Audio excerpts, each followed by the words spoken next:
말씀을 듣는 시간이 오니 이 말씀에 떨림이 있게 하시고 말씀 가운데 거하는 말씀의 이끌림을 받는 모든 믿음의 성도들 다 될 수 있도록 하나님 함께하여 주시옵소서.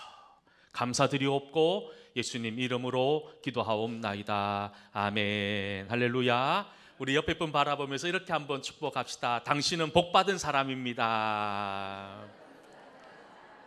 네, 우리는 다 복받은 사람이에요. 예수님을 구주로 고백한다는 것, 이것이 우리가 살아가는 인생에서 가장 큰 복임을 여러분들이 잊지 않기를 주의 이름으로 간절히 축원합니다.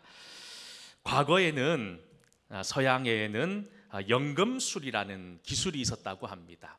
여러분, 이 연금술이 뭔 줄 아십니까? 굴이나 철, 납과 같은 싸구려 금속으로 은이나 금과 같은 기금속을 만드는 기술을 연금술이라고 불렀다고 합니다. 그러니 여러분 한번 생각해 보십시오. 얼마 되지 않은 금속으로 금을 만드는 기술이라고 하니까 많은 사람들이 이 연금술사가 되려고 노력했다고 합니다. 여러분, 이것만 성공하면 대박 나는 거잖아요. 그런데 중요한 것은 이렇게 값싼 금으로, 값싼 금속으로 귀한 은이나 금으로 만들려고 했던 시도들은 모두 다 실패하고 말았다는 겁니다. 왜냐하면 모든 물질의 형질을 바꾼다는 것은 그리 간단한 일도 아니고 거의 불가능한 일에 가깝기 때문입니다. 더군다나 사람은 어떻습니까? 사람 또한 변하지 않는다는 겁니다. 개가천선이라는 말이 있지요. 개가천선.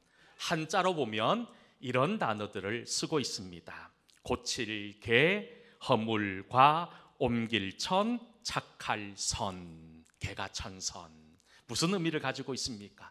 과거에 자기가 가지고 있었던 허물과 잘못을 새롭게 고친다, 다시 태어난다라고 하는 의미가 바로 이 개가천선이라고 하는 단어이지요. 근데 여러분, 이런 일은 쉽게 일어나지 않는 것 같습니다. 사람이 변화되고 새로워지는 것 쉽지 않은 것 같아요. 그래서 흔히 그런 말들을 하지요. 사람은 고쳐 쓰는 것이 아니다라고 말입니다. 하지만 가끔 우리 주변에 보면 인생이 완전히 바뀐 경험을 하는 사람들의 이야기들을 종종 보게 되지요.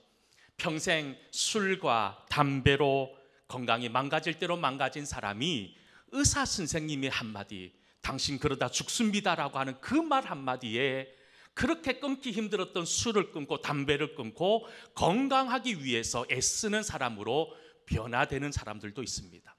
친구가 좋고 공부하는 것이 싫었던 아이들이 어떤 특별한 한 계기를 통해서 공부를 하기 시작하고 남들이 부러워하는 좋은 대학과 또 좋은 곳에 취직하는 그런 놀라운 일들도 일어나는 경우들을 종종 보게 된다는 거예요. 한편으로 생각해 보면 이렇게 변하지 않는 사람이 이렇게 변화되는 과정을 보면 그 사람이 얼마나 절박하고 얼마나 간절했으면 이렇게 힘든 변화를 경험할 수 있을까라는 생각을 해보게 됩니다. 그럼에도 여전히 사람이 변하는 것은 쉽지 않더라는 거예요. 모든 배는 항구에 접안하기 위해서 에인선의 도움을 받아야 됩니다. 어떤 항구에 에인선 한 척이 있었는데 이 에인선을 조종하는 선장이 너무나도 난폭하게 운전을 하는 걸로 소문이 난 사람이 있었다고 합니다. 이 선장이 에인선으로 배를 끌고 항구로 들어갈 때면 크고 작은 사건들이 일어납니다. 배와 부딪히기도 하고 이런 크고 작은 사건들이 일어나다 보니 사람들이 그 배를 폭력배라고 부르기 시작했다고 합니다.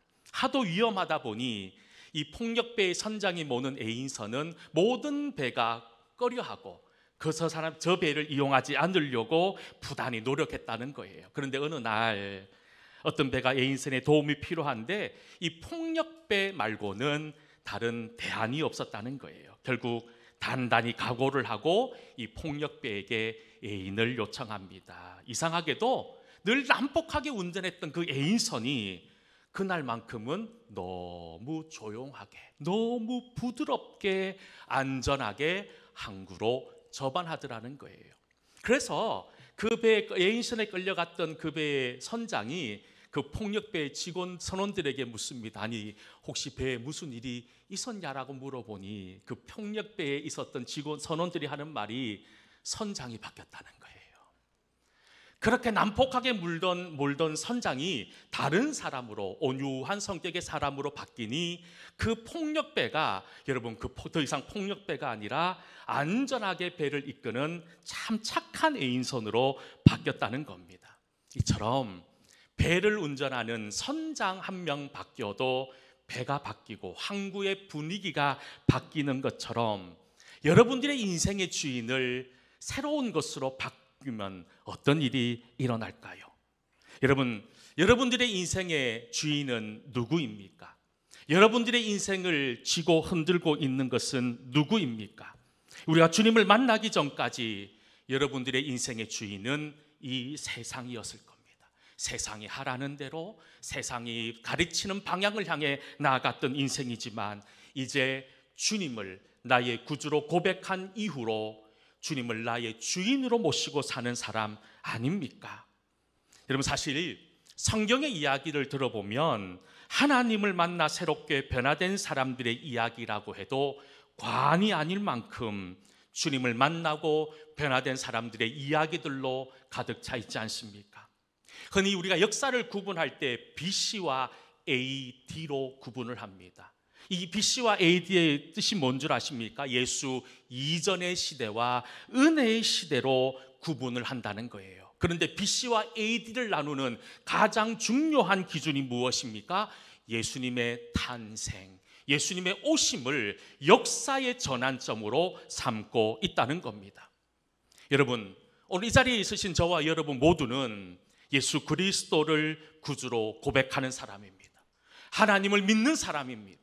그렇다면 여러분, 주님을 만난 이후로, 주님을 나의 구주로 고백한 이후로 여러분들에게 달라진 것이 있으십니까? 사람들에게 나는 주님을 만난 이후로 이런 삶의 변화를 경험했다고 고백할 수 있는 그런 것들이 있으시단 말입니다. 많은 사람들이 새로운 삶을 쫓아서 교회를 나옵니다. 주님 앞에 나옵니다. 그런데 정말 안타까운 것은 수많은 사람들이 주님 앞에 나오지만 그토록 원했던 새로운 삶에 실패합니다. 그리고 말씀의 낙오자가, 믿음의 낙오자가 되어서 주님을 떠나는 경우들도 종종 보게 된다는 겁니다. 우리가 왜 이렇게 주님 앞에서 새로운 삶을 누리지 못하는 것일까요? 입으로는 늘 주님을 따릅니다. 주님이 나의 인생의 주인입니다라고 고백하면서 왜 하나님의 말씀과 뜻대로 살지 못하는 것일까요? 그것은 바로 예수님을 믿기 이전에 내가 가지고 있었던 성품과 성격과 고집을 버리지 못했기 때문이 아닙니까? 머리로는 이미 알고 있습니다. 수십 년 믿음 생활하면서 믿음의 길은 이런 길이라는 것을 우리는 너무나도 잘 알고 있지만 여러분, 여전히 여러분들을 붙들고 있는 것이 무엇입니까? 여전히 나의 옛모습, 나의 성격, 나의 과거의 경험들, 집안의 내력, 그리고 내 속에 자리 잡고 있는 상처와 아픔들이 여러분들을 짓누르고 있지는 않습니까? 여러분, 그리고 더 큰 문제는 내가 붙들려 있는 이 세상의 것들 앞에서 늘 실패하며 늘 핑계대기에 앞선다는 거예요. 어쩔 수 없이 이랬다. 내가 살다 보니 그럴 수밖에 없었다. 그러니 오래 교회를 다니면 뭐합니까? 교회의 문화에 익숙하면 뭐합니까? 성경에 대한 지식이 많으면 뭐합니까? 여전히 변화되지 않은 채 옛사람의 모습대로 살고 있으니 하나님 보시기에 얼마나 안타까운 인생입니까? 성경에 이런 사람들이 바로 바리새인들이었습니다. 특히 바리새인들은 등망 있는 가문이나 여러 가지 조건에 부합하는 사람들을 특별히 뽑아서 서기관으로 임명했습니다. 바리새인들 중에서 앞선 자들, 정말로 사람들로부터 부각되는 사람을 서기관으로 임명해서 그들에게 율법을 가르치고 또 율법이 무엇인지를 보여주는 삶을 살도록 했다는 겁니다. 그런데 그들에게 중요한 율법, 그들이 그렇게 중요하게 생각했던 율법은 하나님께로 가까이 가는 것이 아니라 하나님으로부터 멀어지는 것이었어요. 그리고 그들은 하나님이 원했던 길이 아니라 그가 자신들이 가지고 있었던 경험으로, 자신들이 가지고 있었던 생각으로 믿으려고 했다는 겁니다. 그러니 늘 주님 앞에 책망받았던 사람들이 바리새인들이었고 서기관들이었다는 거예요. 그들은 새로워질 마음이 없었던 거예요. 그들은 늘 자신이 살아왔던 삶을 주장하며 이것이 정답이라고 생각하며 살았던 사람들이었다는 겁니다. 우리가 그리스도인으로서 변화되고 새로운 온전하고 건강한 믿음의 삶을 살기 위해서 가장 먼저 우리는 어떻게 해야 됩니까? 우리의 옛 사람을 십자가에 못 박아야 한다는 거예요. 로마서 6장 6절에 바울은 이렇게 말씀하고 있습니다. 우리 함께 로마서 6장 6절 말씀을 함께 읽어보도록 하겠습니다. 우리가 알거니와 우리의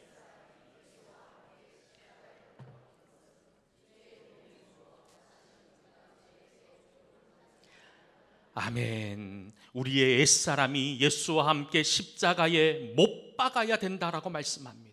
우리의 육신의 뜻대로 우리의 옛사람을 십자가에 못 박지 않고서는 그 어떤 수단과 방법을 동원해서도 우리는 새로운 사람으로 변화될 수 없다는 겁니다.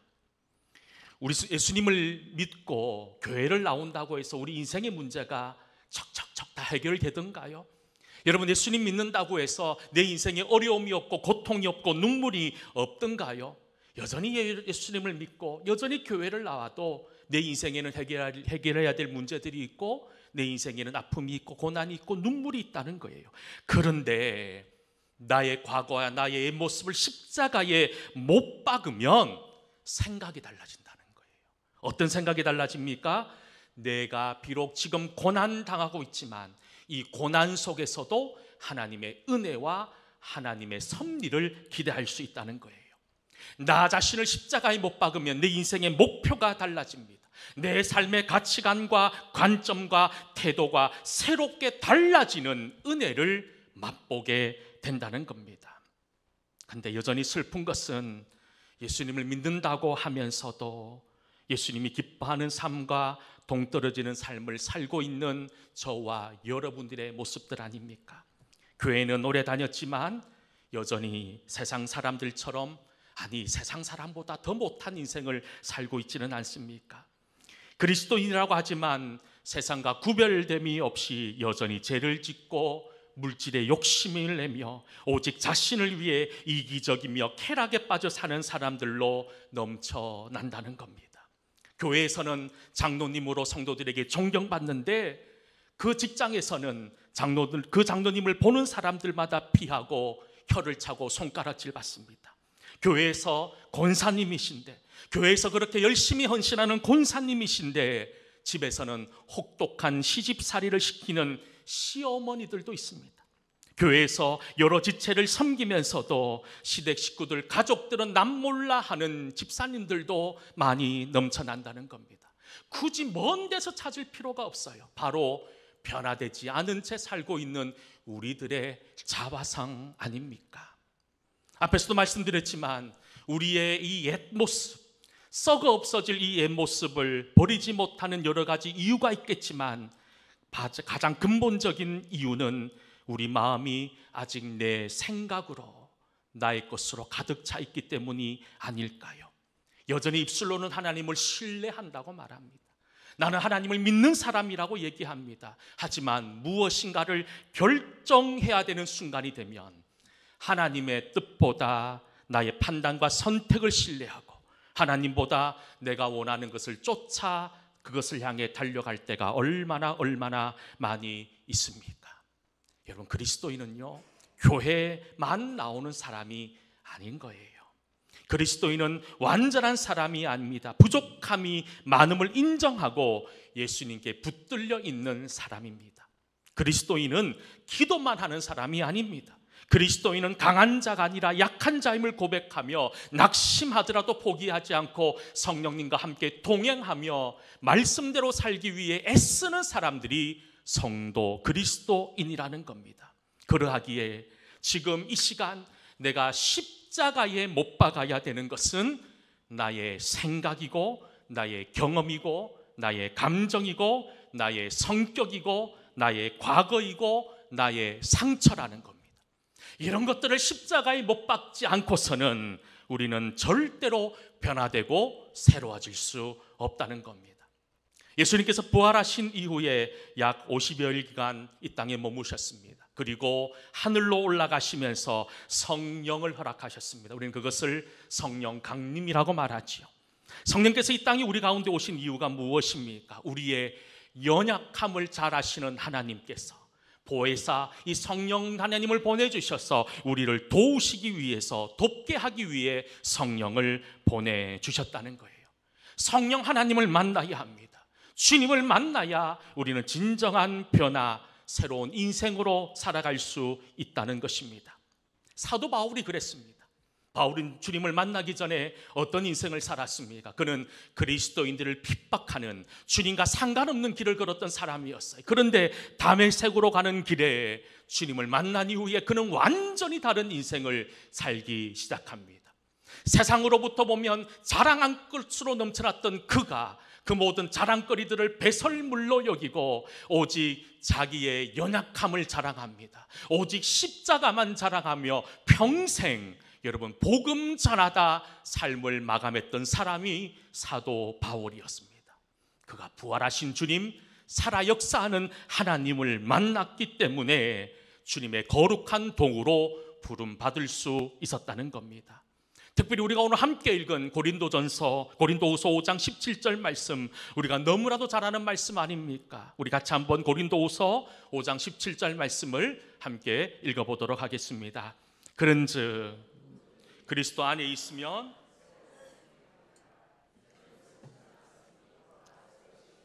아멘. 여러분, 이것은 우리의 머릿속에만 머물러 있어야 될 구절의 말씀이 아닙니다. 그저 우리 입술에만 머물러 있어야 될 말씀이 아니라는 거예요. 말씀을 보세요. 그런즉 누구든지 그리스도 안에 있으면 새로운 피조물이라고 말씀했습니다. 그리고 보십시오. 새로운 피조물은 이전 것은 지나가고 새로운 새 것이 되었다라고 분명히 말씀하고 있다는 겁니다. 여러분 한번 생각해 보십시다. 평생 동안 힘들게 모은 재산을 훔쳐 달아난 사기를 친 사람을 사랑할 수 있습니까? 차가운 감옥에 갇혔거나 원하는 시험에 떨어졌을 때도 기쁨으로 찬양할 수 있습니까? 자기 유익만을 챙기는 이기적인 사람과 화평을 나눌 수 있습니까? 자기 뜻대로 되지 않는 기가 막힌 상황 속에서도 인내할 수 있습니까? 나를 헐벗고 나를 손가락질하는 사람을 향해 친절을 끝까지 베풀 수 있으십니까? 어떤 상황에서도 나를 희생하고 상대방을 배려하고 나의 삶을 정말로 행복함으로 채울 수 있으십니까? 재산 잃고 명예 잃고 생명까지 잃는 상황에서도 한결같이 충성할 수 있으십니까? 가슴 깊은 곳에서부터 끓어오르는 분노가 극에 달할 때에도 온유함을 유지할 수 있으십니까? 나의 연약한 욕망을 건드리며 달콤하게 속삭이는 유혹 앞에서 정말 절제할 수 있으십니까? 우리가 주님 만나지 않으면 불가능합니다. 이런 일들이 나의 힘으로는 불가능합니다. 하지만 우리가 예수 그리스도를 만나 새로운 삶을 살면 가능하다는 거예요. 누릴 수 있는 은혜라는 거예요. 그리스도 안에서 새로운 피조물이 되는 순간 우리는 지금까지 누리지 못했던 새로운 삶과 새로운 인생을 경험하게 된다는 사실을 바울은 우리에게 말씀하고 있다는 거예요. 그런데 하나님께서 우리에게 너의 모든 과거의 경험과 아픔과 상처를 십자가에 못 박고 새로운 사람이 되라고 말씀하셨습니다. 이 새로운 사람, 새로운 인생이 된다는 것은 나만을 위한, 나만을 향한 그런 주님의 말씀이 아님을 오늘 바울은 계속해서 고린도후서 5장 18절과 20절에 이렇게 말씀하고 있습니다. 우리 함께 고린도후서 5장 18절부터 20절까지의 말씀을 함께 읽어보도록 하겠습니다. 모든 것이 하나님께로서 났으며 그가 그리스도로 말미암아 우리를 또 우리에게 화목하게 하시는 분을 주셨으니 곧 하나님께서 그리스도 안에 계시사 세상을 자기와 화목하게 하시며 그들의 죄를 그들에게 돌리지 아니하시고 화목하게 하는 말씀을 우리에게 부탁하셨느니라. 그러므로 우리가 그리스도를 대신하여 사신이 되어 하나님이 우리를 통하여 너희를 권면하시는 것 같이 그리스도를 대신하여 간청하노니 너희는 하나님과 화목하라.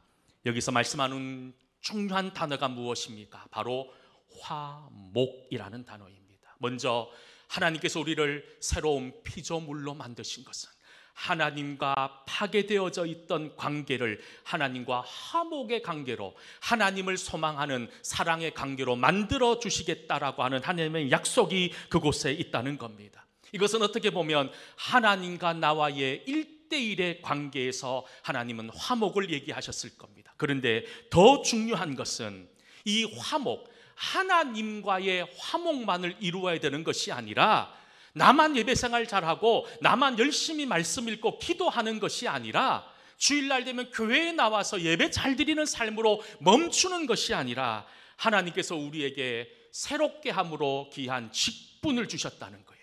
그 직분이 무엇입니까? 너무나도 중요한 직분을 주셨어요. 화목하게 하는 직분을 주셨다는 겁니다. 교회 안에는 목사도 있고 장로님들도 계시고 권사 안수 집사 그리고 많은 중직자들도 있습니다. 그런데 한번 생각해 보십시오. 만약 하나님으로부터 받은 우리의 직분을 통해서 화목을 이루지 못하면 어떻게 되겠습니까? 목사가 아무리 강단에서 목이 터져라 말씀을 외치고 아무리 귀한 설교를 전한다 하더라도 그 목사 한 사람 때문에 교회에 다툼이 생기고 화목이 깨어진다면 그 교회는 어떻게 되겠습니까? 교회에 장로님들 그리고 중직자들이 있습니다. 교회에서 없어서는 안 된 귀한 헌신의 일꾼들입니다. 교회에서는 많은 일들을 합니다. 교회에서는 없어서는 안 되는 분들이지만 그 분들로 인해서 교회에 분쟁이 생기고 다툼이 일어난다면 그 교회가 어찌 건강한 교회라고 말할 수 있단 말입니까? 성경은 끊임없이 우리에게 얘기합니다. 우리가 무엇을 하든지 간에 허영과 다툼으로 하지 말라라고 말씀하고 계시다는 거예요. 어느 직분 하나라도 하찮은 직분들이 없습니다. 우리가 하나님으로부터 받은 귀한 직분들은 나를 드러내기 위한 도구가 되면 망하는 겁니다. 하나님으로부터 받은 직분은 하나님의 영광을 드러내는 귀한 화목의 직분인 거예요. 여러분들의 가정, 여러분들이 섬기는 동성교회가 여러분들이 가지고 있는 그 화목의 직분을 통해서 그리스도의 화평을 이루어 나가게 하기 위해서 우리가 살아가야 되는 것, 이것이 바로 성도인 우리가 가지고 있어야 될 믿음의 모습들이라는 겁니다. 여러분, 우리는 우리의 모든 죄악을 십자가 예수 그리스도의 보혈로 십자가 못 박고 용서함을 받은 하나님의 자녀가 되었습니다. 그렇다면 우리가 하나님으로부터 받은 은혜와 사랑이 있다면 어떤 상황 가운데 놓이더라도 여러분 하나님께서 우리가 하나님께 받은 그 은혜와 사랑의 마음으로 감당해야지요. 여러분 하나님의 마음으로 보면 이해하지 못할 게 없습니다. 하나님 마음으로 보면 사랑하지 못할 게 어디 있습니까? 용서하지 못할 것이 어디 있습니까? 늘 우리 속에 내가 있다는 거예요.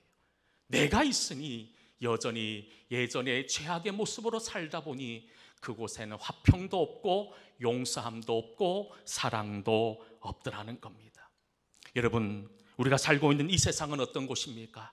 불화와 분쟁과 분열과 갈등으로 가득합니다. 정말 가슴 아픈 것은 한국 교회가 오히려 이 세상의 분열과 분쟁을 주도하고 있지는 않는지 저는 늘 마음이 안타깝습니다. 교회의 사명은 분열과 분쟁하는 것이 아닙니다. 분쟁과 분열로 가득한 이 세상을 그리스도의 화평으로 만들어 나가야 되는 것이 교회라는 겁니다. 여러분, 화평하게 하는 직분을 수행하기 위해서 우리에게 필요한 성품은 어떤 성품입니까? 많은 것들을 생각해 보았어요. 화평한 직분을 감당하기 위해 우리에게 필요한 것이 뭐냐? 그리고 한 가지만 여러분들에게 말씀드리겠습니다. 바로 공감의 능력이 아닐까요? 상대방의 아픔이나 상대방의 눈물을 공감하지 않으면 어떻게 그 속에서 화목함이 일어날 수 있습니까? 우리 성도들 가운데 아픔으로 고통받는 성도들이 있습니다. 근데 어떻습니까? 정말 그들의 아픔이 나의 아픔처럼, 그들의 눈물이 나의 눈물처럼 느껴지십니까? 그들의 인생은 그들의 것이라고 그저 애써 외면한 채 무관심으로 살고 있지는 않습니까? 여러분, 입으로는 그 사람을 이해한다, 그 사람의 아픔을 공감한다고 말하지만 우리의 마음, 우리의 손과 발은 전혀 움직이지 않는다면 여러분, 공감하는 게 아니에요. 나의 고집과 나의 생각만을 외치는 사람이 아니라 여러분, 한번 우리 공감해 보십시다. 그러면 이해하지 못할 일도 없고 용서할 일도 없지 않겠습니까? 결국 진정한 공감은 배려인 거예요. 배려인 거예요. 내가 말하기보다 들어주는 거예요. 내가 먼저 손 내미는 거예요. 이런 삶을 통해서 상대방의 아픔을 이해할 수 있고 느낄 수 있고, 그래서 우리 동성교회가 하나님이 원하시는 건강한 교회로 변화되고 새로워질 수 있는 거예요. 여러분, 기억하시기 바랍니다. 하나님께서 우리에게 주신 이 화목해 하는 직분을 이 세상과 이 교회 안에서, 여러분들의 가정 안에서 이루지 못한 채 분열과 갈등으로 살아간다면 이 세상은 답이 없다는 거예요. 그 어떤 것으로도 이 세상을 화평으로 이끌 수 있는 것은 없다는 겁니다. 여러분들, 주님께서 여러분들에게 주신 사명이 바로 그만큼 귀한 사명인 거예요. 하나님이 여러분들을 새로운 피조물로 만든 이유가 바로 여기에 있다는 거예요. 먼저 하나님과 화목하기를 축복합니다. 하나님의 마음으로 살아가기를 원합니다. 그리고 그런 마음이 있다면 주위를 돌아보십시오. 그리고 혹여나 나의 손길이 필요한 사람들이 있습니까? 나의 안아줌이 필요한 사람이 있습니까? 그 사람을 찾아가서 먼저 손 내밀어 주시고 그리스도의 평화와 사랑을 전할 줄 아는 거룩한 믿음의 성도들이 다 될 수 있기를 주의 이름으로 간절히 축원합니다. 우리 함께 찬양 드렸으면 좋겠습니다.